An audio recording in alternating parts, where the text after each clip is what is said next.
नमस्कार। बहुत ही सुंदर सा प्यारा सा कन्यादान के ही सिंदूरदान के गीत लेके आयल बन जा। देखी जा, सुनी जा, बताइए कैसन बा। बाबा बाबा पुकारी ले, बाबा ना बोले ले हो। बाबा बाबा पुकारी ले, बाबा ना बोले ले हो। बाबा के बाला जोरी से नूरा बारा डाले ले हो। बाबा के बाला जोरी से नूरा बारा डाले ले हो। चाचा चाचा पुकारी ले, चाचा ना बोले ले हो। चाचा चाचा पुकारी ले, चाचा ना बोले ले हो। चाचा के बाला जोरी से नूरा बारा डाले ले हो। चाचा के बाला जोरी से नूरा बारा डाले ले हो। भैया भैया पुकारी ले, भैया ना बोले ले हो। भैया भैया पुकारी ले, भैया ना बोले ले हो।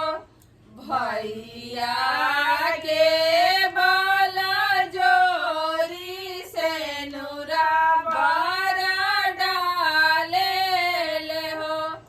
भैया के बाला जोरी से नूरा बारा डाले ले हो।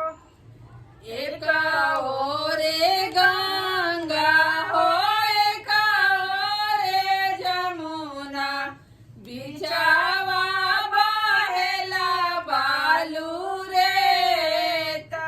एक ओरे गंगा हो, एक ओरे जमुना, बिचावा बहेला बालू रेता। ओही बालू रेतावा में पापा जी के बगिया, फुलावा खिलेला दीना रात।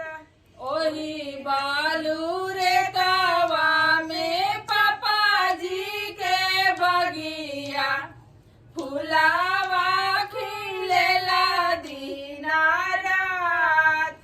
फूला लोढ़े चालेली बेटी हो कवना बेटी, लापा की धाइले दाहिन बाँ। फूला लोढ़े चालेली बेटी हो कवना बेटी, लापा की धाइले दाहिन बाँ। पापा के देखला का जुलमा होई जाई है, छूटी जाई है नई हर के तार। भैया के देखला का जुलमा होई जाई है, छूटी जाई है नहीं हर के तार।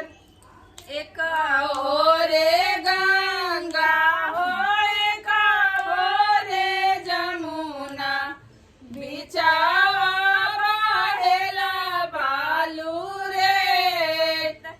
बिचावा बहेला बालू रेत। धन्यवाद। गाना अच्छा लगे तो वीडियो के लाइक करी जा, ज्यादा से ज्यादा शेयर करी जा। चैनल पर नया बनी जा, पहली बार हमनी के देखा तनी जा तो सब्सक्राइब जरूर करी जा। फेसबुक पर भी जाई जा, उस जब हमनी के चैनल और इंस्टाग्राम पर भी बा, वही जाके फॉलो कर लीजिए। धन्यवाद।